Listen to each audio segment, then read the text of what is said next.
es que al finalizar, ustedes sean capaces de analizar los estados financieros que son utilizados por las empresas realizando un diagnóstico de la situación financiera, ¿de acuerdo? En este caso siempre voy a decir una conclusión a nivel de rentabilidad, liquidez y estructura de capital. Vamos a ver también cómo entra ahí la solvencia y las herramientas, como les dije, son análisis vertical, horizontal y DuPont, ¿de acuerdo? Entonces, bueno, usualmente suelo comenzar con un video. En este caso creo que va a ser un poquito complicado pasárselos porque el audio no acompaña con los videos, muchas veces en las plataformas son. Entonces simplemente les voy a poner la foto de lo que se traduce en el video. Y es una noticia de Grani Montero que las acciones se hunden tras nueva revelación de Jorge Barat. ¿De acuerdo? Entonces, como primer comentario, quería consultarles o preguntarles, ¿por qué creen?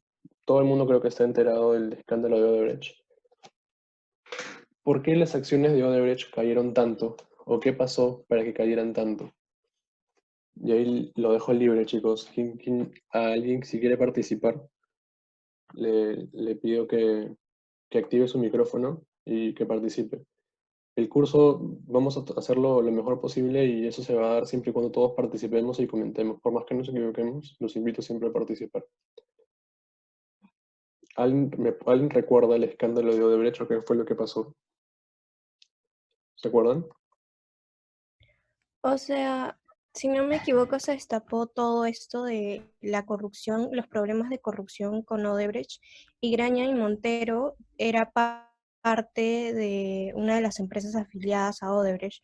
Entonces, como cuando este problema de corrupción se desata, como que nadie quiere ya hacer como que negocios con ellos, y por eso sus acciones se hunden. Perfecto, tú eres Luciana, ¿cierto?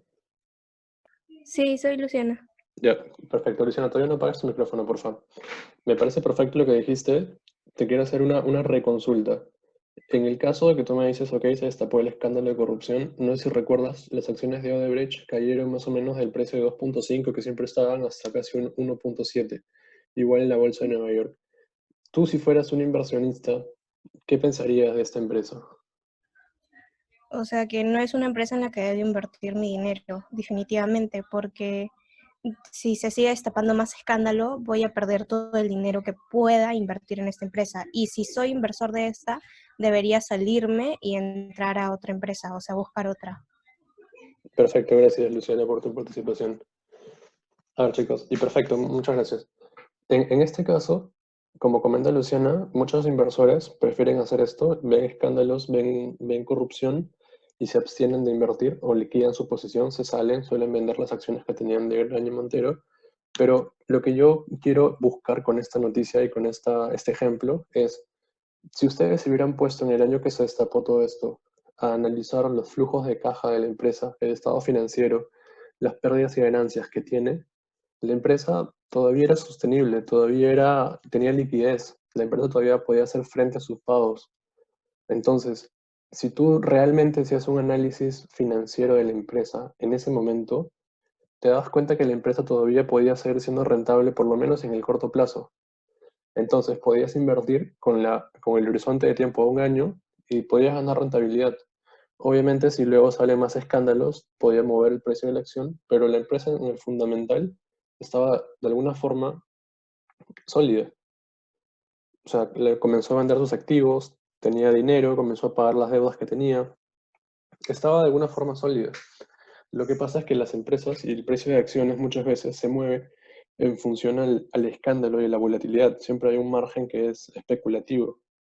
Entonces, ustedes, como logro, digamos, de este curso, es que no se dejen llevar mucho por el escándalo o por lo que pueda decir en una noticia, y que realmente analicen los fundamentales de una empresa. Cuando digo los fundamentales, en finanzas nos referimos siempre a los estados financieros fundamentales para la empresa. El estado financiero efectivo, el estado de flujo efectivo, el balance general, el ganancias y pérdidas, ¿sí? Ustedes con una información tangible puedan emitir una opinión. A eso me refiero, ¿sí? La idea no es que simplemente sigan, digamos, la corriente del escándalo, sino que ustedes puedan emitir una opinión propia, tangible y cuantificable. Eso es lo que buscamos en el curso. Entonces, continuamos con la presentación. Y primero, bueno, como parte de esa reconciliación, simplemente les voy a hacer recordar algunos términos. De repente algunos de ustedes llevaron el curso de contabilidad financiera no el ciclo pasado, sino hace 2 ciclos. Entonces, esa es la estructura de un balance general, para que todos lo tengamos claro. La parte de activos se divide en activo corriente y activo no corriente, ¿de acuerdo? También tenemos intangibles dentro del activo. Recordemos que el activo corriente es toda cuenta de balance, ¿sí? Toda cuenta de balance que se va a convertir en dinero o que la podemos transformar en dinero en corto plazo, ¿sí? Ahora, ¿cuál es el criterio para poder definir corto plazo? Usualmente, por convención social, suele ser un año, ¿de acuerdo? Pero teóricamente, para que un activo sea corriente, son dos criterios, un año o lo que dure el ciclo operativo, el mayor de ambos. ¿Y por qué es esto? Porque si una empresa tiene un ciclo operativo que dura más de un año, se va a considerar como plazo lo que dicta el ciclo operativo para poder catalogar todo como activo corriente y no corriente. En la práctica es muy escaso, casi nadie tiene un ciclo operativo mayor a un año, por eso es que todo el mundo lo hace un año, ¿de acuerdo? Pero teóricamente es así. En la parte de pasivos también tenemos pasivo corriente y pasivo no corriente. Y en el patrimonio, bueno, tenemos las principales cuentas que suelen ser capital social, donde aportan dinero los accionistas de la empresa, utilidades retenidas, que son las utilidades netas generadas por la empresa que no se han repartido como dividendos, se suelen acumular en esta cuenta, y reservas o reservas legales, que suele ser una cantidad de dinero provisionada en caso la empresa tenga que afrontar alguna liquidez de sus pasivos. Ese es un estado de resultados, ¿sí? Tenemos las ventas, costo de ventas, y la resta de la venta con el costo de ventas nos da la utilidad bruta. Tenemos gastos de ventas, gastos de administración. Abajo tenemos la utilidad operativa. Luego de la utilidad operativa tenemos los gastos financieros. Ahora, dame un segundo, voy a poner como... Ya. Los gastos financieros. Abajo tenemos los otros ingresos, otros egresos. Diferencia en cambio. Luego tenemos la cuenta de utilidades antes de impuestos. A esto le sacamos el impuesto a la renta. Y finalmente utilidad neta. ¿Ven alguna cuenta de este estado de resultados que no les sea familiar? ¿Están familiarizados con todas estas cuentas del estado de resultados?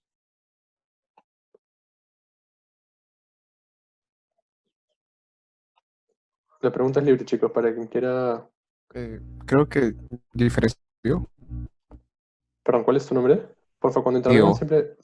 Digo, perfecto. Porfa, cuando intervengan solamente menciónenme su nombre al inicio para saber quiénes son. Diego, me comentas que la cuenta de diferencia en cambio no la han visto. no. Perfecto. A ver, y justamente estaba esperando que alguien me lo comentara. Esta cuenta de diferencia en cambio, ¿cómo se origina?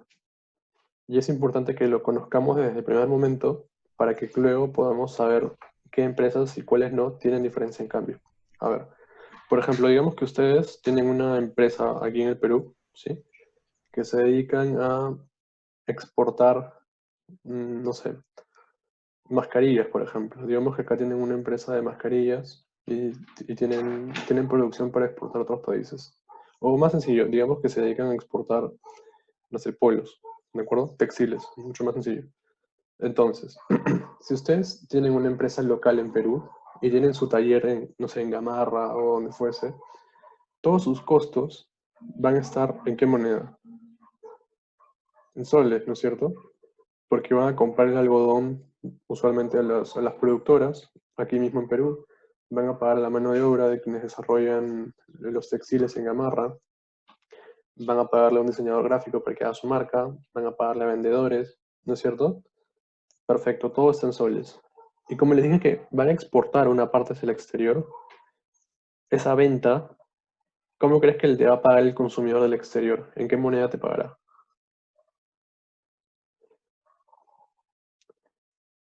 No te va a Dólares pagar, o euros. claro, en dólares o euros, ¿no es cierto? No te va a pagar en soles. Entonces, si no te pagan en soles, te va a pagar en una moneda extranjera, ¿cómo sería esto? Yo tengo todas mis cosas en soles, pago a toda la gente en soles, pero mi venta va a ser en dólares. Entonces, ¿qué pasa si de repente yo vendo $100 de polos? El tipo de cambio, voy a exagerar ya, estaba en 3 soles hoy día y me pagaron $100, los tengo conmigo y mañana el tipo de cambio se va a 2 soles. ¿Habré ganado o habré perdido? Solamente por el tipo de cambio. No se escuchó bien, se cortó lo que dijo. A ver, de nuevo. Yo tuve una venta, ¿sí? Por $100 en polos. El consumidor me pagó $100 y exagerando les dije, el día de hoy me pagó y el tipo de cambio está a 3 soles. Pero yo tengo mis $100 todavía guardados y mañana el tipo de cambio justo se fue a 2 soles. ¿Gané o perdí? Con el tipo de cambio nomás. Correcto. Perdiste, ¿no es cierto? ¿Por qué? Porque antes esos $100 valían 300 soles y luego como el tipo de cambio se fue a 2 soles, ahora solamente valen 200. Estás perdiendo 100 soles. Entonces, esos 100 soles, de alguna forma, van reflejados en esta cuenta de diferencia en cambio. ¿Sí? Entonces, ¿cómo definimos la cuenta de diferencia en cambio? La cuenta de diferencia en cambio es, sea la ganancia o pérdida que tiene una empresa por tener cuentas, por tener cuentas de balance en una moneda que no es la moneda funcional. O sea, no es la moneda en la cual tiene su contabilidad. Si tengo mi contabilidad en soles y tengo saldos en cuentas en moneda en dólares, tendré una exposición al dólar. Si mi cuenta, toda mi contabilidad está en dólares y tengo solamente algunos cobros o algunos pagos en soles, tendré exposición al sol. ¿De acuerdo? Entonces, eso va reflejado en la cuenta de diferencia en cambio. Hasta aquí, chicos, ¿alguna pregunta?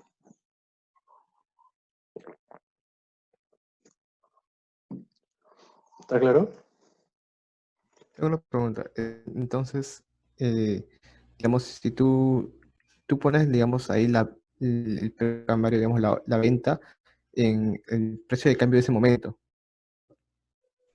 Sí, pero recuerda que la venta se registra en el momento en que ocurre, pero el estado financiero se hace a fin de mes o a fin del año. Entonces el tipo de cambio entre ambas fechas es distinto. Claro. Entonces, lo haces con el tipo de cambio del último día. Claro, lo haces con el tipo de cambio del último día y eso te generará o una ganancia o una pérdida dependiendo del tipo de cambio en el cual entró a tu contabilidad. Ya, listo. Gracias. Ahora, ojo, no es dinámica o no es, ¿cómo decirlo? No es un objetivo del curso el que ustedes calculen esta cuenta, es simplemente que ustedes sepan interpretarla, porque la van a ver en los estados financieros de las empresas que analicemos. ¿De acuerdo? Entonces ustedes cada vez que vean diferencia en cambio positivo, allá tendrán que buscar en los balances si tienen o no cuentas en dólares o en soles o en euros o lo que fuese, y tendrán que ver cómo se comporta el tipo de cambio. El dólar se apreció, se depreció, me favoreció, no me favoreció. ¿Sí? Eso. Entonces, chicos, si alguien tiene alguna duda, le levanta la mano, por favor. Creo que Federa, ¿tienes una duda? Sí, profesor, una consulta. Diferencia de cambio, en cambio, ¿vendría a ser igual que resultado cambiario? Perdón, no te escuché muy bien. O sea, ¿Debería hablar? el día jueves que tuvimos clase con el profe, creo que hubo un concepto parecido, Ujú. que el profe lo definió como resultado cambiario. ¿Vendría a ser lo mismo que diferencia en cambio? ¿Solo Sí, cambia el nombre? Sí. sí, solamente que ese es el nombre que suele recibir en el estado de resultados. Ah, ya. Ya, eso era todo. Gracias. Perfecto. Entonces, ahora, chicos, continuamos. Y tenemos el flujo de efectivo como el tercer estado financiero, ¿de acuerdo? El flujo de efectivo, que me imagino que no lo deben haber visto en contabilidad financiera y para muchos de ustedes debe ser nuevo. Y para esto no me voy a centrar mucho todavía en el flujo efectivo porque es algo que vamos a ir viendo con cada clase, pero es necesario que sepan que hay dos métodos para calcularlo. El método directo y el método indirecto. El método indirecto parte de la utilidad neta, le haces ajustes no monetarios y luego te da una caja final. ¿De acuerdo? Y ese lo quiero dejar no quiero entrar mucho a detalle. Y luego tenemos el método directo. ¿De acuerdo? Chicos, me acaba de salir un mensaje de la plataforma Zoom diciendo que en 10 minutos se va a acabar la sesión por esa restricción que les comenté de los 40 minutos. Si es que en caso se llega a cortar, voy a crear otro inmediatamente dentro del mismo Paideia. Igual les vuelvo a enviar el enlace y la contraseña para que se conecten si es que falta algo. No creo que lleguemos a cerrar en 10 minutos, pero por si acaso. ¿Sí? Entonces, tenemos el método directo, que este sí espero que lo conozcan un poco más y que indaguen también ustedes proactivamente. El método directo te dice que para calcular el flujo de caja libre tienes que buscar o tienes que obtener antes tres estados de flujo, tres flujos. El flujo de operación, que es todo aquello que son cobros y pagos de la operatividad del giro del negocio de la empresa. ¿Sí? Recuerden que el estado de flujo de efectivo solamente estamos viendo pagos, dinero real, cobros y pagos. ¿Sí? En el balance las cuentas son contables, o sea, tienen el efecto de devengo. ¿Se acuerdan del devengo de contabilidad financiera? ¿Sí? Del devengado, tienen devengo. Aquí es todo flujo de dinero. ¿Sí? Flujo de inversión, que es todas las inversiones que realizan las empresas, sea en activos fijos, sea en maquinaria, ¿de acuerdo? Y el flujo de financiamiento, que son los préstamos que recibe, los préstamos que paga, si es que de alguna forma la empresa se financia más, se financia menos, ¿sí? Eso nos da el flujo de caja libre, se lo sumamos a la caja inicial y nos debe dar la caja final, ¿de acuerdo? No quiero darles mucho detalle a este flujo porque lo vamos a ir viendo paulatinamente, pero más o menos para que tengan una primera idea. Y a ver, acá me voy a detener un poco más. ¿Qué significa evaluar los estados financieros de una empresa? A ver, los estados financieros nos van a servir para analizar y emitir una conclusión. Vamos a utilizar las herramientas de estados financieros, que son los tipos de análisis que yo les dije. Tenemos la toma de decisiones, que esa es una aplicación. Y les voy a dar unos ejemplos al final. Entonces, cuando hablamos de analizar y emitir una conclusión, siempre lo vamos a hacer en rentabilidad, en liquidez y solvencia, y en estructura de capital. ¿De acuerdo? Rentabilidad es si una empresa obtiene beneficio, ¿de acuerdo? Después de pagarle a quien tenga que pagarle, a proveedores, a los bancos, de quien se financió, a los accionistas, etc. Si una empresa es rentable. Liquidez quiere decir si la empresa puede afrontar sus pasivos, o sea, sus pagos en el corto plazo. Si la empresa es solvente, quiere decir que puede afrontar sus pasivos o sus pagos en el largo plazo. Y la estructura de capital viene a ser la empresa cómo está financiada, en qué estructura. Cuánto es de deuda, cuánto viene por pasivos, cuánto viene del accionista, qué tan apalancada está, ¿de acuerdo? Un poco más por ese lado. Y un último detalle que lo vamos a ir viendo semana tras semana son los riesgos. Las empresas están expuestas a muchos riesgos y también tenemos mecanismos para poder coberturarnos. ¿De acuerdo? Entonces es una arista más. Y si se dan cuenta, estoy poniendo abajo al pie de página el libro de donde estoy sacando toda esta información, que es el libro que tienen también en Paideia. Por si les queda alguna duda, pueden entrar y ahí tienen todos los capítulos de lo que estamos viendo. ¿De acuerdo? Es el libro de International Financial Statement Analysis de Thomas Robinson. Luego tenemos la toma de decisiones. ¿Para qué nos va a servir hacer este tipo de análisis, obtener estas conclusiones en rentabilidad, liquidez y solvencia, en riesgos y estructura de capital? Para poder tomar una decisión. Por ejemplo, ¿qué tipo de decisión? Decisiones de inversión. ¿Invierto o no invierto en esta empresa? ¿Me conviene o no me conviene invertir? Decisiones de financiamiento. ¿Cuánto capital tengo que financiarme? ¿Cuánto voy a estructurar de deuda? Y decisiones de dividendos. ¿Le pago o no le pago a mis accionistas? ¿Puedo o no puedo pagarle a mi accionista? ¿Tengo la capacidad para pagarle? Sí o no. Y si tengo, ¿cuánto? ¿De acuerdo? Entonces nos va a servir para eso. Las herramientas que estábamos viendo, como les dije, a todo esto la presentación también se las voy a colgar, ¿de acuerdo? Se las voy a mandar por correo. Si alguien tiene preguntas, levanta la mano y le cedo la palabra. Entonces, continuemos. Herramientas. ¿Qué herramientas tenemos? Tenemos los estados de institución financiera per se, el estado de resultados, que ya lo hemos visto, análisis vertical, análisis horizontal y análisis DuPont. Son los más comunes para el curso, ¿de acuerdo? Y en ejemplos, por ejemplo, a ver, ¿qué pasa si queremos hacer una valorización o queremos hacer una comparación de dos compañías para que una empresa compre a otra? Tenemos que aplicar los análisis que estamos viendo. Si queremos hacer, eso se llama un M&A, Merger and Acquisition. Si queremos hacer una construcción de un portafolio, digamos que ustedes son gestores de portafolio y tienen que ver en qué empresas va a invertir su portafolio.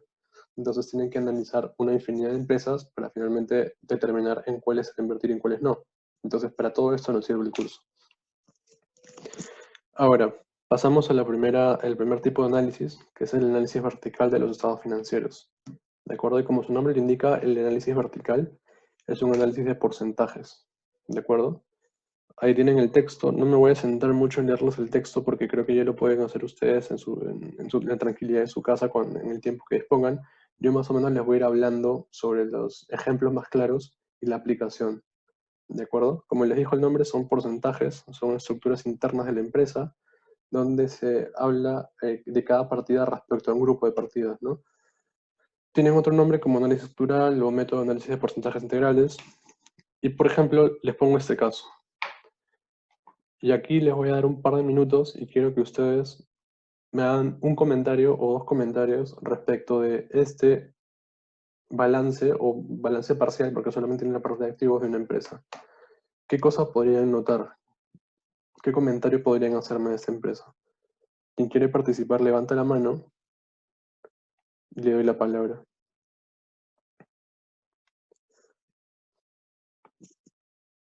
De nuevo, ¿qué comentario podrían hacerme del análisis vertical de esta empresa? Al analizar o al ver estos activos y el costado les he puesto los porcentajes de cómo se compone respecto del total, ¿qué me podrían decir? Luciana. Yo, por quisiera saber si es que, ¿me lo van a escuchar primero? Sí, adelante, Luciana. Sí, quisiera saber sobre qué porcentaje es como que el adecuado, por así decirlo, para tener en efectivo, ya que acá vemos que es como un 14%. Ya, de acuerdo, tu comentario es que el efectivo es 14% y no sabes cuál es el objetivo, ¿no es cierto? Claro, Perfecto. exacto. Si debería ser más o menos, o cuánto es lo bueno, por así decirlo, tener en caja. Ya, perfecto. Muchas gracias, Luciana. ¿Alguien más creo que tenía también levantado la mano? No, la que tiene levantada la mano, yo soy Luciana, pero mi compañera habló antes que yo. Lo Quería siento, yo soy Flor. Ah, ya, Luciana. Sí, yo quería hacerte dos comentarios, Mario. Primero, que hay una opción de poner minutos ilimitados a la reunión que tenemos en Zoom. Y lo segundo era ¿Sabes cómo que hacerlo? Porque el, hemos estado revisando en reuniones, en simulaciones. Lo que pasa es que cuando hay dos tipos de licencias, las que son de profesor docente y la que es la licencia de jefatura de práctica. En la jefatura de práctica tenemos solamente como tiempo máximo 40 minutos, porque no han comprado las licencias completas, me parece. te lo digo porque yo he tenido una reunión hace un ratito con un grupo político de la universidad y que no tenemos, que solamente tenemos correo PUC y sí y pudimos poner minutos ilimitados. O sea, ahorita si quieres pregunto y a ver qué me dicen. Ah, y lo otro era que, o sea, los porcentajes como que evidencian donde tenemos como que mayor activo. Por ejemplo, el activo corriente, la principal fuente de este es el efectivo o tesorería. Y así se puede ver cuánto del efectivo o tesorería está representado en el activo corriente y también cuánto está representado en el total de activos, ¿no? Eso es para lo que sirve este estado.